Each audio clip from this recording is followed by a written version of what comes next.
ರಾಜಮ್ಮ ತೊಂಡೆಬಾವಿ. ನಾನು ಸೈಂಟು ಮೇಡಮ್. ಏನು ಊಟ ಮಾಡೋಕೆ ಹೋದು ಒಂದು ಸ್ವಲ್ಪ ಕಷ್ಟ ಆಗ್ತಿತ್ತು. ಅಲ್ಲೂ ಬೇರೆ ಕೀಳ್ಸಿದ್ದೆ, ನೋವ್ತಿತ್ತು. ಹಾಸ್ಪಿಟ್ಲಿಗೆ ಹೋದ್ಮೇಲೆ ಅವರು ಅದು ಇದು ಈ ಥರ ಹೇಳು. ಅದು ಅಲ್ಲೂ ಕೀಳ್ಸಿದ್ದೆ, ಆ ಕಡೆ ಏನೂ ತಿನ್ನೋಕೆ ಆಗ್ತಿರ್ಲಿಲ್ಲ ನನಗೆ. ಒಂಥರ ಉರಿ ಆಗೋದು, ಏನೋ ಅಲ್ಲೂ ಕೀಳ್ಸಿದ್ರೆ ಹಂಗೆ ಅಂತೇನೋ ನಾನು ಒಂದು 2 ವರ್ಷ 4-5 ವರ್ಷ ತೋರಿಸೇ ಇಲ್ಲ.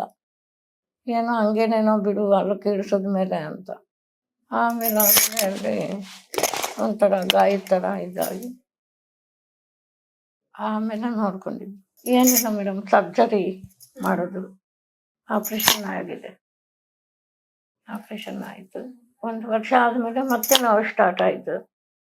ಮತ್ತೆ ರೇಡಿಯೇಷನ್ಗೆಲ್ಲ ಇಲ್ಲಿ ಇದು ಬರ್ಕೊಟ್ರು. ಮೊನ್ನೆ 30 ದಿವಸ ಅಲ್ಲಿ ರೇಡಿಯೇಷನ್ ತಗೊಂಡೆ. ಮತ್ತೆ ಇಲ್ಲಿ ಹೇಳಿದ್ರು ಪುನರ್ಜನ್ಮ ಆಪ್ರೇಷನ್ ಅಂಥದ್ದು ಏನಿಲ್ಲ, ಮಾತ್ರೆ ಕೊಡ್ತಾರೆ, ಅದಕ್ಕೆ ಇಲ್ವ. ಮೊನ್ನೆ ಆಗಸ್ಟ್ಗೆ 1 ವರ್ಷ ಆಯ್ತು ಆಪ್ರೇಷನ್ ಆಗಿ. 1 ವರ್ಷ ಆದಮೇಲೆ ಈ ಕಡೆ ಮತ್ತೆ ನೋವು ಕಾಣಿಸ್ತು. ಆಮೇಲೆ ಇದು CT ಸ್ಕ್ಯಾನು ಎಲ್ಲ ಮಾಡಿಸಿದ್ಮೇಲೆ ಮತ್ತೆ ಅಲ್ಲೇ ಹೋದೆ. ಅವರು ರೇಡಿಯೇಷನ್ನು ಕೀಮೋ ಕೊಡ್ತಾರೆ ಹೋಗು ಅಂತ ಬರ್ಕೊಟ್ರು. ಆಮೇಲೆ ಬಂದು ಕೀಮೋ ಮತ್ತು ರೇಡಿಯೇಷನ್ನು 30 ದಿನ ಇಲ್ಲಿ ಹಾಸ್ಪಿಟ್ಲಲ್ಲಿ ತಗೊಂಡೆ. ಇಲ್ಲ ಮೇಡಮ್, 1 ತಿಂಗಳಾಯ್ತು ತಗೊಂಡು. ತಿಂತೀನಿ ಮೇಡಮ್. ಮುದ್ದೆ, ಅನ್ನ, ಈ ಮೊಟ್ಟೆ ಆಮ್ಲೆಟ್ ಮಾಡಿ ಮೊಟ್ಟೆ ಅದು ತಿಂತಾ ಇದ್ವಿ. ಇಲ್ಲಿ ಅದೇ ಏನಾದರೂ ತಿನ್ನೋಕೋದ್ರೆ ಒಂದು ಸ್ವಲ್ಪ ಅದರಿಂದ ಇದು ಮಾತ್ರ ತಿಂದು ನೋಡೋಣ. ಕೆಲಸ ಎಲ್ಲ ಮಾಡ್ಕೊತೀನಿ. ಮನೆ ಕೆಲಸ, ಪಾತ್ರೆ, ಅಡುಗೆ, ಬಟ್ಟೆ ಅವೆಲ್ಲ ಕೆಲಸ ಎಲ್ಲ ಮಾಡ್ಕೊತೀನಿ. ಆ ಥರ ಏನು ಸುಸ್ತು ಅದು ಏನಿಲ್ಲ. ಆಕಳಿಸಿದಾಗ ಅದು ಒಂದು ಸ್ವಲ್ಪ ನೋಡ್ತಿದ್ದೆ. ಧರ್ಮಸ್ಥಳ ಸಂಘ ನೋಡ್ಕೊತಾ ಇದ್ದೆ ಮೇಡಮ್. ಒಂದು 8-9 ವರ್ಷ ಮಾಡಿದೆ ಅದು. ಆಮೇಲೆ ಹೋದ ವರ್ಷದಿಂದ ಬಿಟ್ಬಿಟ್ಟೆ. ಮಕ್ಕಳು 2 ಮೇಡಮ್, ಹೆಣ್ಮಕ್ಳು. 2ರಿಗೂ ಮದುವೆ ಆಗೋಗಿದೆ.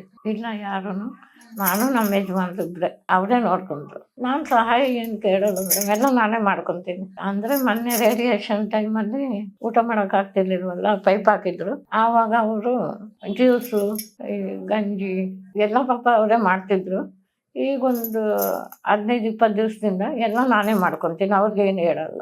ರೇಡಿಯೇಷನ್ ಆಯ್ತಲ್ವ ಮೇಡಮ್, ಆ ರೇಡಿಯೇಷನ್ ಟೈಮಲ್ಲಿ ಊಟ ಮಾಡೋಕ್ಕಾಗಲಿಲ್ಲ ನನಗೆ, ಏನೂ ತಿನ್ನೋಕ್ಕಾಗಲಿಲ್ಲ. ತೂಕ ಬೇರೆ ಕಡಿಮೆ ಆಗ್ತಾ ಬಂದೆ. 48 kg ಇದ್ದೆ. 40ಕ್ಕೆ ಬಂದೆ. ಆದ್ದರಿಂದ ಇನ್ನು ತೂಕ ಕಡಿಮೆ ಆಗಬಾರ್ದು ಅಂತ ಅವರು ಎಲ್ಲ ಪೈಪಿಂದ ಜ್ಯೂಸು ಅದು ಇದು ಅಂಥದ್ದೆಲ್ಲ ಪೈಪಿಂದ ಕೊಡ್ಬೋದು, ಮತ್ತು ತೂಕ ಕಡಿಮೆ ಆಗಬಾರ್ದು ಅಂತ ಪೈಪ್ ಹಾಕಿದ್ರು. ಆವಾಗೆಲ್ಲ ನಮ್ಮ ಮನೆಯವರೇ ಜ್ಯೂಸು, ಹಾಲು, ಅದು ಗಂಜಿ ಆ ಥರ ಎಲ್ಲ ಅವರೇ ಮಾಡಿ ಹಾಕ್ತಿದ್ರು. ಇನ್ನು ಪೈಪ್ ತೆಗೆದ್ಮೇಲೆ ಒಂದಷ್ಟು ತಿನ್ನೋಕ್ಕಾಯ್ತಲ್ವ, ಆವಾಗಿಂದ ನಾನೇ ಮಾಡಿಕೊಂಡು ನಾನೇ ತಿಂತೀನಿ. ಯಾರೋ ಮೇಡಮ್ ಇಲ್ಲಿ ಅವರು ನಮ್ಮ ಮನೆಯವರು ಫ್ರೆಂಡ್ ಒಬ್ಬರು ಆಟೋ ಓಡಿಸ್ತಿದ್ರು, ಅವ್ರು ಹೇಳಿದ್ರಂತೆ. ಇನ್ನು ಯಾರೋ ಫ್ರೆಂಡ್ಸ್ ಎಲ್ಲ ಹೇಳಿದ್ರಂತೆ ಅಲ್ಲಿ ಪುನರ್ಜನ್ಮ, ಅಲ್ಲಿ ಹೋಗಿ ನೋಡು ಒಂದ್ಸಲ. ಅಂದರೆ ನಿಮ್ಮ ಮನೆಯವ್ರೂ ಚೆನ್ನಾಗಿದ್ದಾರೆ, ಊಟ ಅದು ಮಾಡೋದು ಎಲ್ಲ ಇದು ಮಾಡ್ತಾರೆ, ಮಾತ್ರ ತೊಗೊಂಡ್ರೆ ಇನ್ನೂ ಒಂದು ಸ್ವಲ್ಪ ಚೆನ್ನಾಗಿ ಆಗ್ಬೋದೇನೋ ಅಲ್ಲಿ ಹೋಗಿ.